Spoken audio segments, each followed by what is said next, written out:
Chael Sonnen. Chael, how are you? I am bored. I've never been more bored in my whole life. I'm thrilled to talk to you, though. What? Tell me why you're bored, first of all. There's very little to do, and there's even less people to do it with, and you can only watch so many things on TV. The good news is I happen to like movies, and so I've been watching a lot of them.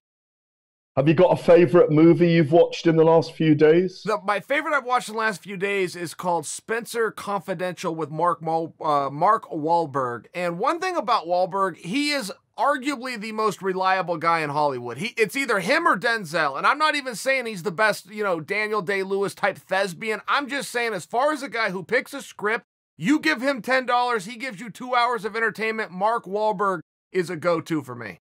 No, he's amazing. I've watched 1917 just recently, which by Sam Mendes. It's one shot. It's the First World War. It's an extraordinary movie. We're talking, these are times of heroism, okay? We'll come on to that in a minute, but you could see, if you watch it, and I don't think you have yet, have you? I've seen it.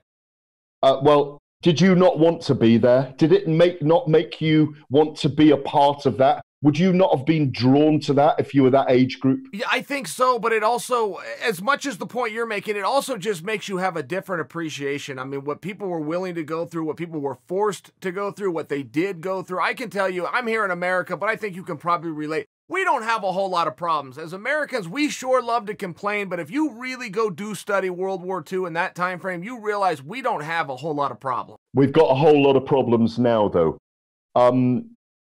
You're a bright man. You and I have some incredibly deep conversations over time. I'm 30 miles north of London in a small village of 70 houses. About 2 hours ago, everybody went out onto their doorsteps and were whooping and hollering and clapping from their homes in celebration of 500,000 people who have volunteered for our National Health Service to work in the next weeks and months. Tremendous. Against the COVID-19 pandemic virus. This virus is an invisible killer. We have been told to isolate as a nation. We have been told only essential services to go to work, for everybody to work from home. It's a very, very weird time. I've just had a second heart procedure a week ago. I'm well, but you're being told you're at risk, not to mix with people, be very careful where you go, how you shop. I've got about 2 or 3 weeks food supply, but here's the thing, Chael. In Wuhan, where the coronavirus started, and then there are 11 million people in Wuhan, yeah? It's a major size Chinese city. It's 11 or 12 weeks of shutdown before they were able to control the spread of the virus. We've been shut down here since Monday, since Boris Johnson said, please stay at home, from 8:30 p.m. on Monday night. In America, and you're in Oregon, presumably you're at home, yeah? There are only a few states shut down. What's your take on whether we should all shut down now? Because for me, I think it's the right plan. The slower the virus spreads, the better for humanity and the less people will die. Yeah, I tend to err on the side of caution as well. I mean, only time is going to tell for all. We do not know that this is the best thing to do, but we don't know a whole lot about this virus. And to your point, they can call it the COVID-19. It's a cowardly virus. If you want to fight, show yourself like a man. If you're floating around the air and you're attacking women and children, you're a coward. And that's what this virus is. And I love everything that you said. I've read the textbooks too, and this whole thing came from Wuhan, China. Nobody can prove that, Gareth. This is the story and the way the story's told. If we were to take them at their word, they have contained it. We haven't got the foggiest idea. And people don't want to say that. I mean, there was people that were on the news less than 2 weeks ago saying it'll go away with warmer weather. It's in Hawaii right now. The weather doesn't get a whole lot warmer than that. It's surfaced in California. It's all over Florida right now where the weather is warm. You don't have to be a doctor. You just have to have a little bit of logic. And all these people that want to come out and talk want to hide behind their MD. Okay, great, Doc. Let me ask you a question. I don't care that you've been in infectious disease for 30 years. Don't give a damn less. When's the first time you heard the word COVID-19? 25 days ago, Chael. Great. Then you and I had the exact same experience. So we got to go out and be smart. And if one person could make it to news and say, wash your hands and don't touch your face, and apparently that becomes a new thing. I got nothing against this advice because I have nothing better. But I will offer for you, in large point, this is just noise. And how much do you want to run and hide? I don't, but I'm not going to turn on somebody who does, and I don't want to influence them. I don't live my life that way. There's a famous story about a woman runs up to a group of 3 and says, the whole world's going to come to end. What do you do? And one guy says, well, I shall get myself a bottle of whiskey and 3 whores. And the other guy says, well, I shall go to the mission and pray. And the third guy says, I shall stay and finish the game. And Gareth, I will finish the game. Well, I agree with your sentiments. The thing is this, you have to go on your gut instincts as well. And my gut instincts, and you've got children, I've got children and a grandchild. My gut instincts are to talk to my family every day at the moment, not move too much, hunker down and observe it. Observe things like hospitals full of people saying that they can't breathe, news reports. I don't want to go too deeply into the conspiracy theories today because you and I will be here forever on all of that. But it's worth monitoring it. We have access while the internet's still alive, while the internet is in existence, while there's Wi-Fi, to be able to see from the position we're in. You were in Mohegan Sun in Connecticut, weren't you? We were both there 2 weeks ago. From the Wednesday onwards of fight week, you could see that the dynamics of this thing were changing. There was an uncertainty in the air. Well, you know, because we were there till Friday when we were going to go and do the event without an audience.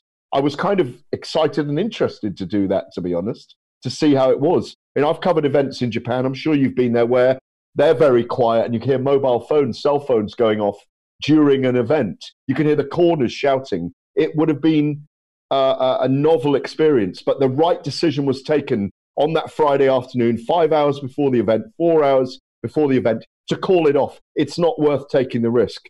From then we had on the afternoon President Trump's address that day saying, we're stopping flights on Tuesday from Europe. All these things are signals. And in many ways, you know, Trump was moving his diplomats. The Foreign Service was moving its diplomats out of China as early as kind of the 10th of January, 10th, 14th of January. So there was clearly something up. The danger is that if people don't listen, Chael, they put themselves at risk and they spread it. I know we can't control people.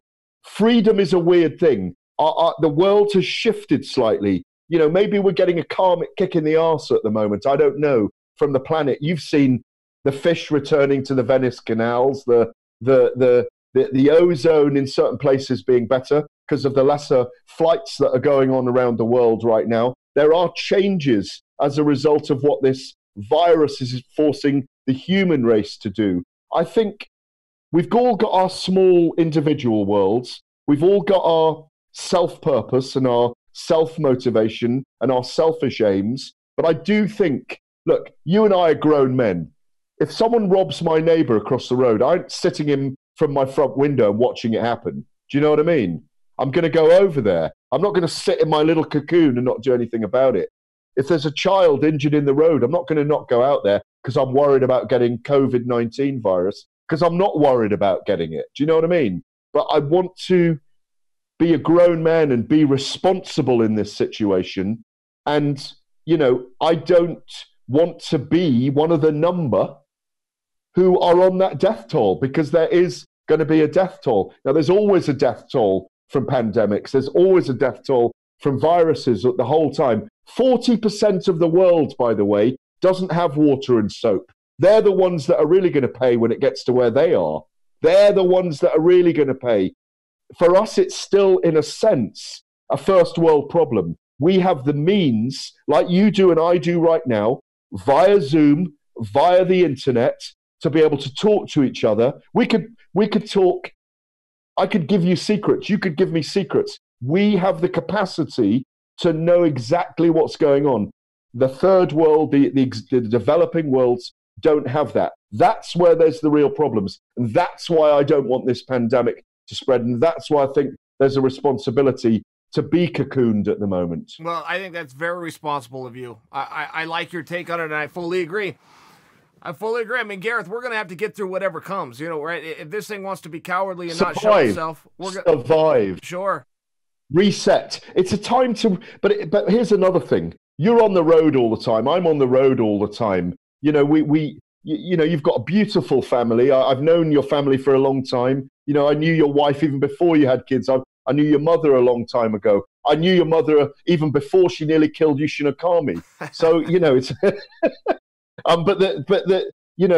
the thing is, what we have to do, I think, is just reset and try to enjoy this time as much as possible. Do you know what I mean? You say you're bored, but you're not bored of seeing your family, though, are you? Of course not. I fully get your point. I think the theme that you're getting at is to make the most of it while being responsible. And I think the message that I would like to give too, whether this thing doesn't overly scare me, anything that I can do that has a result on others is something I want to be responsible for. I don't care about the COVID. That's me. I don't ask anyone to be like me, but if I could get it and then take it again to the family you brought up or to a neighbor or somebody else, then I have a responsibility. I have a responsibility to do the best I can, and if that means social distancing, wash your hands, not touch your face, which seems to me like very limited information, it seems to me like very lazy and uninformed information.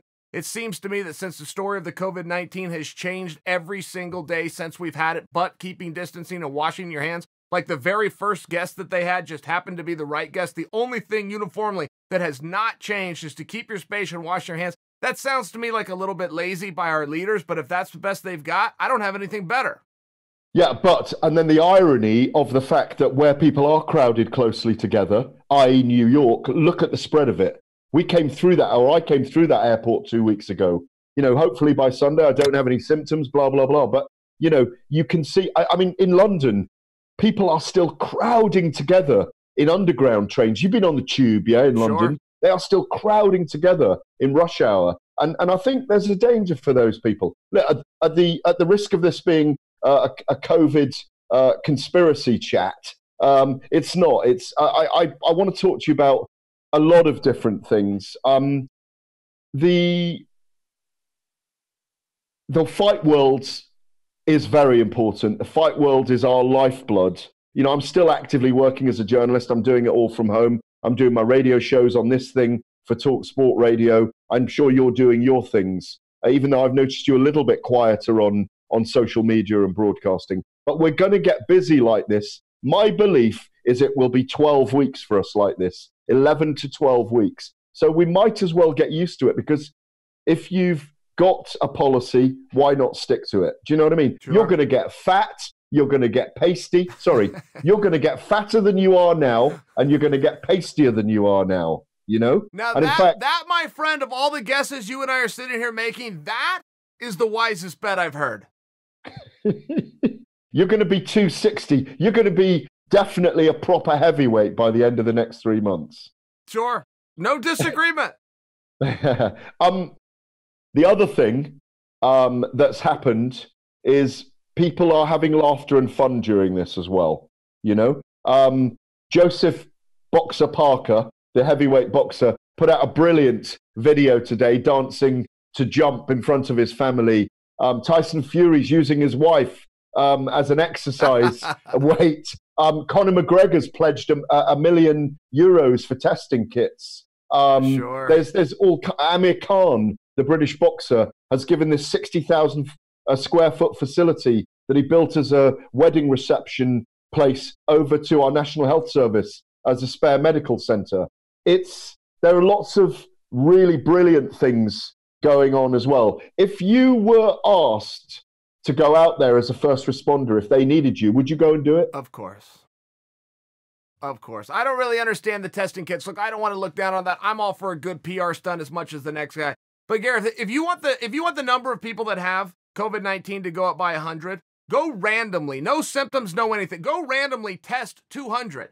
You'll get your number all you want. There seems to be something very funny about this whole go get tested routine, because what ends up happening, if somebody gets tested and they're negative, so what? Exactly. What's that got to do with it? Then test yourself the next day and test yourself the day after that. There seems to be a number of people who have been tested. X amount of time goes by and they go, I'm clear. I've been tested. What's that have to do with right now? You had a test from 2 weeks ago. What's it have to do with right now? And there's another part of the people who are going, I don't give a damn whether I get tested or not, because I still have to deal with it. I'm going to do all of the responsible things. I'm going to follow all the mandates of my area. I'm going to do the social distancing, the wash my hands, not cough on us. I'm going to do everything responsible. What's the difference? At some point, you have to skip the cause and go right to the cure. This literally happened to me 3 days ago. I was in a hotel. My son was playing on the hotel bed, jumped off it, fell, and hurt his collarbone. I called the doctor. I said, Doc, I don't know the rule on this. Do I take my son to the emergency room over a collarbone because I don't think there's any way to cast it? Doctor said, you're exactly right.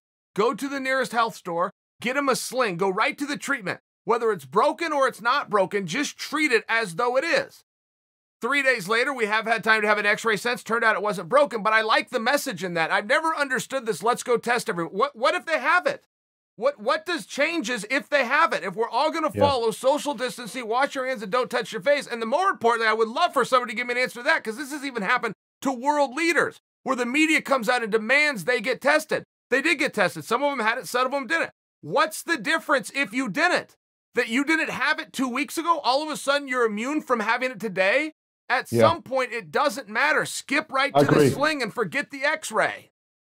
Yeah, no, at some point, well, with hindsight, we're going to look back on this and we'll say, well, we did that right and we did that wrong. But until that point, we won't know. I mean, look, I don't think it's going to wipe out the planet. It is a dangerous thing. And I take your point that you have to take your view on it, and you have to take all the views as you feel instinctively are right. If I feel in 3 months' time, well, it doesn't really matter for us. What really matters for us in terms of our working lives is that fights and events start to go on. At the moment, it looks like everything's off till around July, doesn't it? You know, it looks that way. In the last few days, I've spoken to Bob Arum and Frank Warren, the promoters here. Tyson Fury and Deontay Wilder is off in the MGM on July the 18th. That means that with half of Vegas shut down, the casinos shut down, those events aren't happening. There's going to come a point, though, when the likes of Dana White, Scott Coker, One Championship, all the major fight networks in the world and all the television companies are going to say, we need to make a start on this. We've been at this for 5 months. We need to go again. And that's what's going to be fascinating right now, because there's a whole industry and many other industries, but I'm talking about ours specifically here, that is just in abeyance at the moment. And they just don't know what to do with themselves. And you know, I'm not a fighter, but we're all kinetic because we're on the move all the time. It's the first thing you said. I'm bored out of my skull. In fact, you started talking about my sofa behind me, you know, earlier on before we start recording. Couch. I got to tell you, in the world of furniture, that thing's aces with me. Well, it's an old silver leather sofa. I'd never seen one before, from one of the old casino hotels in Vegas. It was either from Caesars or the Sahara, where I'm sure you used to be an Elvis impersonator, you know. You know, the Sahara predates me. I'm very well familiar with the Sahara because I used to have matchbooks from there. That's where my mom and dad used to go when they would drive into Reno. But Caesars is a nice place. I'll tell you, Caesars has a place in it. Best tomato soup I've ever had. Little $11 bowl of tomato soup. It is so good. For my mother's 70th birthday, I got her a plane ticket. We flew there for dinner. All we had was an $11 bowl of soup, and then they bring you like fresh bread. We would tear it off and dip it in that soup like it was fondue. It is so good.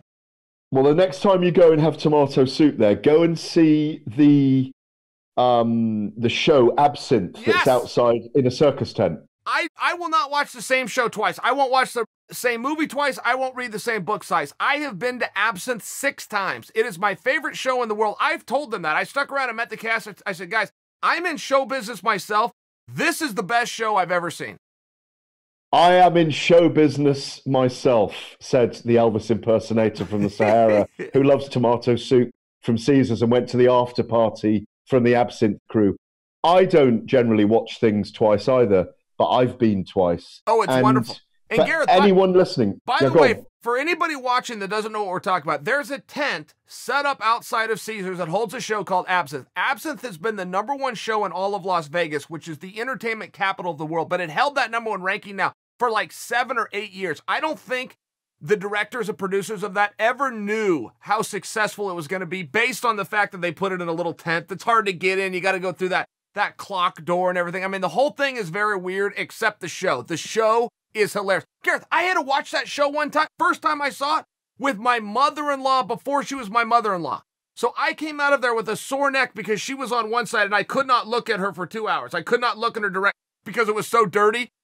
That show is brilliantly funny. And now let me explain. It's not dirty in the way that you're imagining about Vegas. What it is, it's vaudeville theatre. So the humor is very blue, adult, but quite some bespoke in a way. It's very cleverly done. You've got the fattest trapeze artists in the world. You've got very erotic shows with water and ropes and trapeze and all those kind of things. Amazing compares with one female compare who's obsessed with her vagina, isn't she? Obsessed. Penny. You're talking about the great Penny. Penny. A brilliant MC. I can't remember his name. Do you know his name? The Gazillionaire. Yeah, Gazillionaire. You're on little wooden chairs. It's almost like if you think of the box set American Horror Story, I think American Horror Story, yep. or it's just like nothing you have ever seen, and it is literally in a giant canvas tent. It's like going back 50 years. It's a raucous atmosphere. It's not too long as a show as well, and it's fucking brilliant, fucking brilliant. And I don't often swear, but I'm glad you've seen it as well. Look.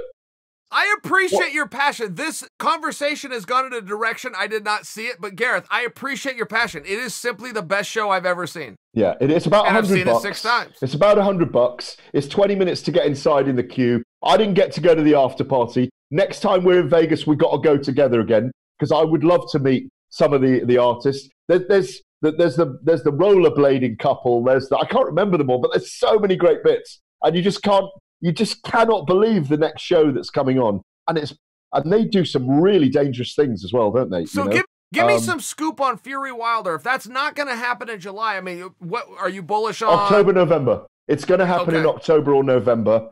Or it could even, I reckon it could even go ahead. Remember, this is the thing that's key about putting fights on. You can't just announce a date when people can't mix and roll and train and spar, because they need sparring partners. They can't just have a fight and be in camp for 3 months and not spar anyone. They can't just be on the pads for 3 months. So my view is they'll get back to work in August. And I think the fight with Fury and Wilder will take place in November, and Anthony Joshua will fight Kubrat Pulev in around the same time. And then next year we'll get a blockbuster for the undisputed title. But let's talk about MMA as well.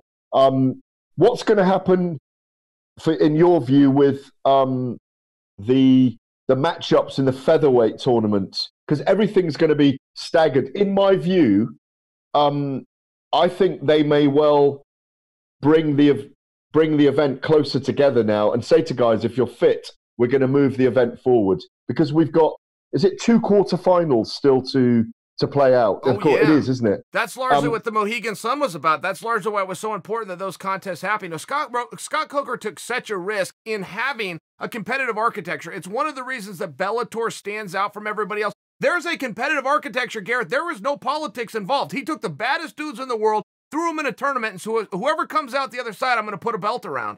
So as far as the logistics and the dates and where those things are going to play out, look, man, we're all on hold and there's not a lot that you can do. I do want to go back to something that you said, though. We were talking about Fury and Wilder, and you said, look, these guys have to have time to prepare. And I will just remind you, the cream always rises to the top. And you could apply this theory of, they couldn't get ready in the gyms. I mean, there's all these excuses in the world. That's what a fighter means. Over my lifetime, the word fighter has become corrupted. It's now about aggression. It's about the punches and the kicks. The word fighter is somebody that gets up and finds a way even when it's hard. And if you wanted to tell that same story to Wei Li, who was quarantined in 4 different countries just before her fight, not only did she make weight with keeping her mouth shut, she then defended her championship, brought honor to herself, her family, and her country, and she did it all without training anywhere. So the tough ones and the real ones find a way. They realize what's good for you is good for me. If I'm stuck in a bad spot, you're stuck in a bad spot. Bring it on. Anybody can get ready. Anybody can work hard. Anybody can go out there when they feel good. A real man just steps up when he's called upon. I agree. The other thing that's happening, though, with events being delayed, I'm not certain you do agree. I'm not certain that you actually do agree. We just had a leader of the International Olympic Committee want to halt the games, and the reason had nothing to do with this coward virus that's going around. It had nothing to do with responsibility. The leader, who was never an athlete, came forward and said the athletes simply won't be able to train and prepare. The athletes, particularly on that level, they've got no money, they've got no sponsorships, nobody knows who they are. They're working 2 and 3 jobs, and they're finding a way to affect their craft to the highest of level. And it's something that a executive at the IOC couldn't even wrap his brain around in his cushy little life. He thinks that everything has to be great. For these athletes, nothing has ever been great. Nothing ever will be great. It's a rough life. It's one they chose, and only a wimp and a coward would stop them from doing it. And unfortunately, that's what the leadership of the IOC apparently is, which isn't exactly breaking news, particularly if I also add the word crook in there. Then I've really accurately described the IOC. Wind your redneck neck in for a minute, Chael. There you go. Look, you can't slap me from 5,000 miles away, thankfully. But the thing is this. The Olympic Games is about bringing huge attention and huge crowds together as well. And I think, I've been to 7 or 8 Paralympic and Olympic Games, down the years. And they are an extraordinarily large festival.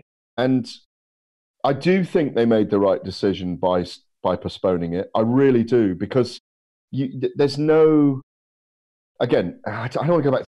We are talking about the virus. That's the reason why it's happened. But the kind of petri dish that you're creating by bringing 180 countries together, the fittest and best athletes in whatever it is, 42 sports if you count the Paralympics and Olympics, it does not... You would have made the same decision. You would not have said, no, we just go ahead. Because you'd have been decapitated for doing that. I agree with you, and I see where it's responsible. What I am speaking out to is the reason that they gave. If they would have been very mature like you just were and said, look, we don't know a whole lot about this, but we're getting some advice, and a lot of the advice does sound the same. The first thing that a lot of experts are saying is keep a little distance. Second thing they're saying is keep yourself cleanly. Third, try not to contaminate others and touch your hand and sneeze the right way. When you start to hear the same thing, when you start to find those commonalities from the experts, or at least the so-called experts, that's what you really got to listen to. You got to listen to what they're saying that they have in common. And I agree with you, but this isn't the statement that he put out. He put out a statement saying that they wouldn't be ready and they wouldn't be able to prepare. He's not wrong to do this. He shouldn't evoke an emotion or a redneck from me for that. But I do want to take him at his word, and I do want to discuss what it is he did say.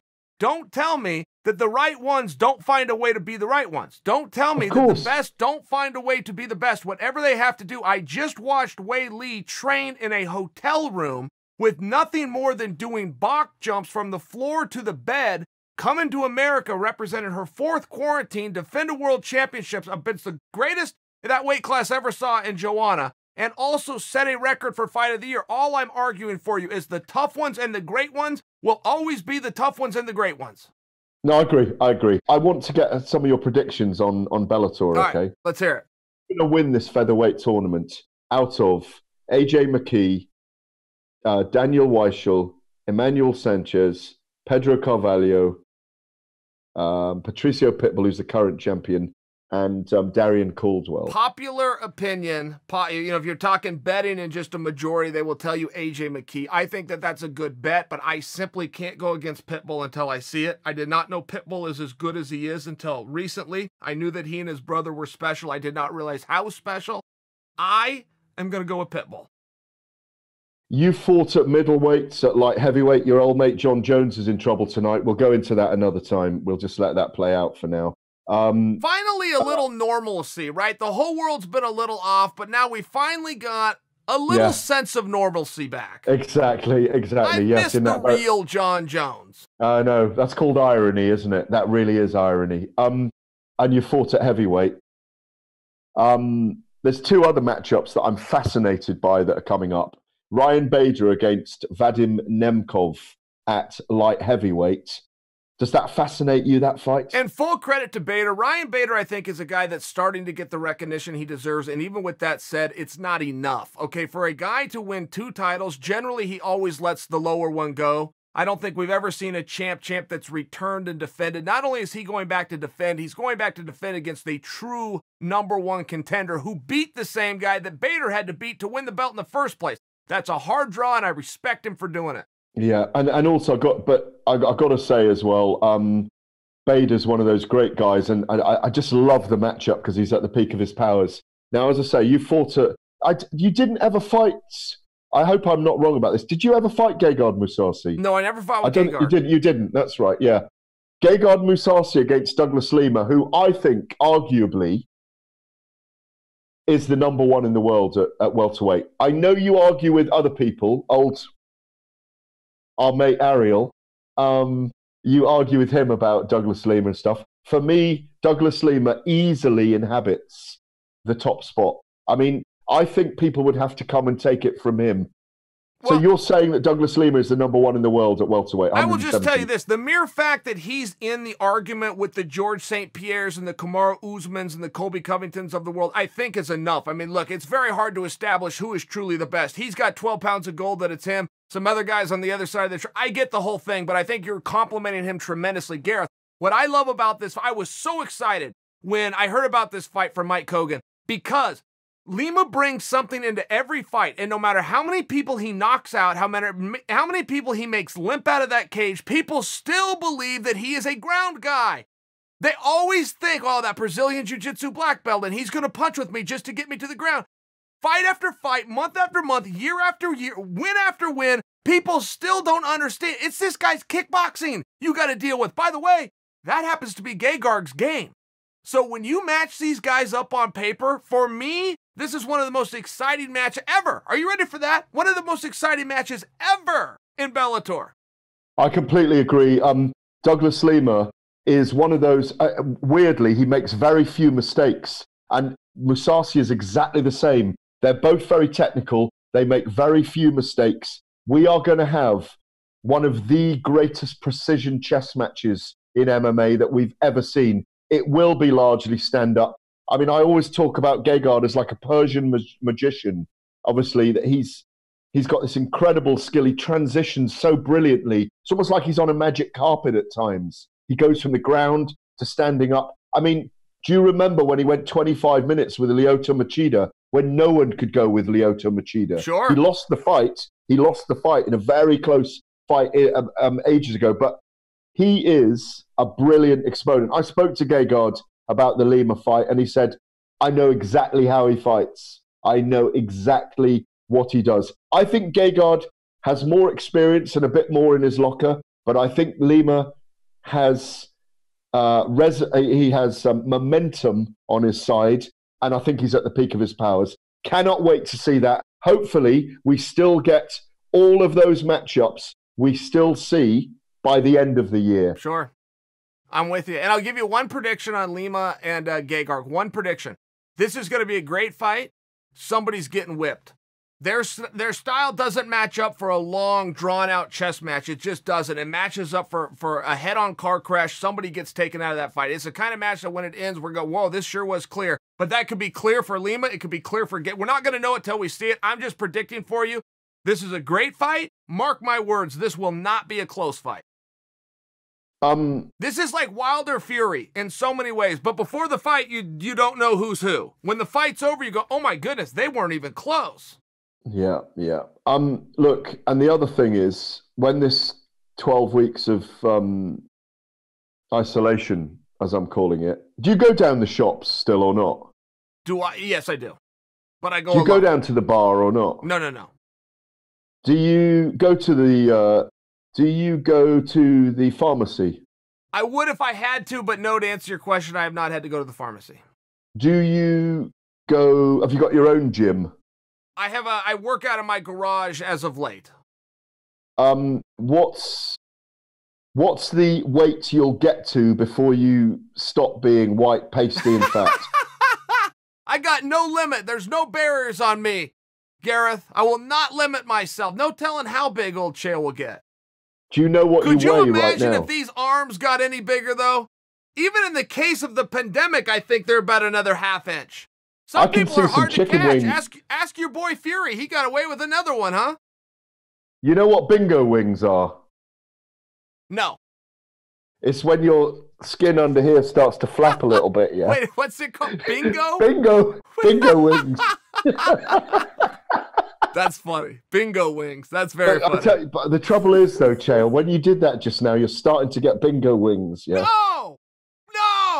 Am I real? Let me do it again. Wait, give me another showing. Okay. Let me flex this time. One. Bingo wing? Yeah. That's called a tricep. No, there's a little bit Hulk of bingo Hogan wing didn't going have on there. pythons like that. It's No only a bingo little wing here. bit. It's just a trace, a nuance, but there's a little bit going on. Beware, Chael Sonnen. Go and do you know what you weigh right now? Of course I know what I weigh. 217, lean and mean. Nice. That was Sex Muhammad appeal Ali's and muscle prime and weight. all this other stuff, and I can't remember the whole rhyme in my head, but I'm sure it's very charismatic and funny. Is there any chance that at the end of this, you're going to be, not this now, but at the end of this containment, you're going to be so in shape that you actually fancy another fight? No, I've had enough. 22 years, never finished less than second. 22 years. Never got less than a silver medal. Isn't that remarkable? Three different weight classes, 11 world champions, beat 8 of them, and went 4 rounds with Georges St. Pierre in a basement in LA one time. I fought them all. I know, and you continue to fight them all. Look, you're brilliant. It's great to see you. Thank you for joining me on this. Do I really have a bingo? Do I really have bingo wings? Oh, don't do that. That makes me. You know, this is going to make me very self-conscious. I want you to look again. Do I really have them? Just a little bit. It could be the shirt. The shirt's loose on me, Gareth. You're not giving consideration. The camera adds 5 pounds, and black isn't flatter on anybody. That's not a bingo wing.